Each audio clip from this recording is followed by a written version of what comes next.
தனுசு லக்னத்துல பிறந்திருக்கிறீங்க. தனுசு லக்னத்திற்கு யோகம் செய்யும் மகாதசை. முதல்ல லக்னாதிபதி திசையை எடுத்துக்கலாம். அவரே நான் லக்ன 4 அதிபதியா இருக்கிறேன்.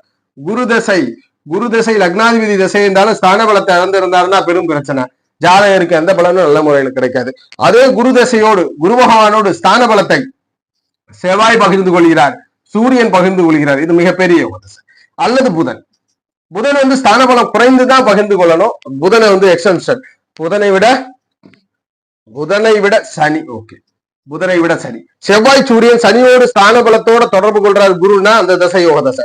இயல்பாக குரு தனித்து வலுத்து நடத்தினாலும் யோக தசை. செவ்வாய் சூரிய தனி தொடர்புகள்ல பெரும் யோகையாக குரு தசையை மாற்றம். இப்ப சனி தசை யோகம் பண்ணணும். 2, 3 அதிபதி. சனி தனித்து ஒழுக்க கூடாது. அப்ப தனுசு லக்னக்காரருக்கு சனி தசை யோகம் பண்ணணும்னா எப்படி இருக்கணும்? சனி தசை யோகம் பண்ணணும். இங்கு ஆதிபத்திய ரீதியிலே புதன் மற்றும் செவ்வாயினுடைய ஸ்தான பலம் பகிர்ந்து தொடர்பு கொள்வது. கூடுதலாக சூரியன். இங்கேயே நம்ம சூரியனை எடுத்துக்கிறோம்.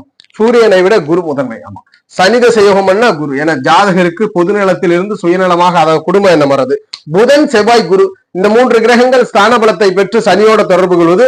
சனியே ஸ்தான பலம் பெற்றாலும் புதன் செவ்வாய் குரு வலுப்பெறுவது சனி தசையை யோகம் பண்ண செய்ய வைக்கும் தனுசு லக்னத்திற்கு. அப்ப சனி தசை யோக தசையாக மாறும்.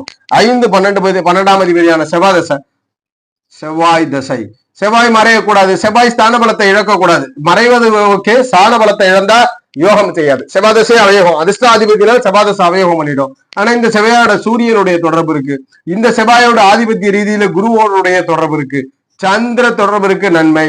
ஏன்னா 12ஆம் அதிபதின்றதுனால சூரியன் குரு சந்திரன் இந்த கிரகங்கள் ஸ்தான பலத்தை பெற்று செவ்வாயோட தொடர்பு கொண்டா செவ்வாதசை யோகம். அல்லது செவ்வாயை தனித்து வலுத்து இருந்தாலும் செவ்வாதசை யோகமாக அமைந்துவிடும். அது போல முழு அவயோகின்னு சொல்லக்கூடிய 6, 11 அதிபதியான சுக்கிரதசை போய் யோகம் பண்ணும். எப்படி பார்த்தாலும் தனுசு லக்னக்காரரா இருந்தாலும் சுக்கிரதசை அனுபவிக்கணும்ல ராசியின் அடிப்படையில. அப்ப இந்த சுக்கிரதசை நன்மை பண்ணணும். சூட்சமம் என்ன? சுக்கிரன் தனித்து வலுக்க கூடாது. தனித்து வலுத்து இருந்தால் தனுசு லக்னக்காரரா அந்த 20 வருஷத்துல மிகப்பெரிய சிரமத்தை கொடுத்து விடும்.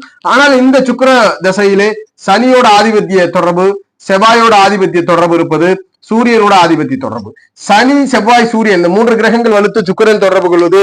அல்லது சுக்கிரே வலுத்தாலும் அங்க சனி செவ்வாய் சூரியன் தொடர்புடைய இருப்பது மிகப்பெரிய யோகத்தை செய்யும். சுக்கிரதசை அப்ப பெரும் யோக தசை. தனுசு லக்னக்காரரே சுக்கிரதசையில் பெரும் அதிர்ஷ்டத்தை அனுபவிப்பார். 7, 10 அதிபத்தியம். புதன் தசை பிரயோகம். புதன் தசை எப்பொழுது யோகம்? இந்த புதன் தசை யோக தசையா மாத்திரம். தனித்து வலுக்க கூடாது. ஏனென்றால் உபயாதிபத்தியன்றது தனித்து வலுக்கிறது சிறந்ததில்ல. ஆனா கூடுதலாக சனி ஸ்தான பலத்தை பெறுவது. சுக்கிரன் வேண்டாம். ஆதிபத்திய ரீதியில வேலை கிடைக்கும். நல்ல வேலை, நல்ல பணம், பொருளாதாரம் கிடைக்கும். இருந்தாலும் சிரமத்தை கொடுத்துரும். சனி சூரியன் மற்றும் கூடுதலாக குரு ஸ்தான பலம். சனி சூரியன் கூடுதலாக குரு ஸ்தான பலத்தை பெற்று புதன் தொடர்பு கொள்ளணும். குரு சூரியன் சனி 3 ஏதாவது ஒரு கிரகத்துக்கு அதிக ஸ்தானம்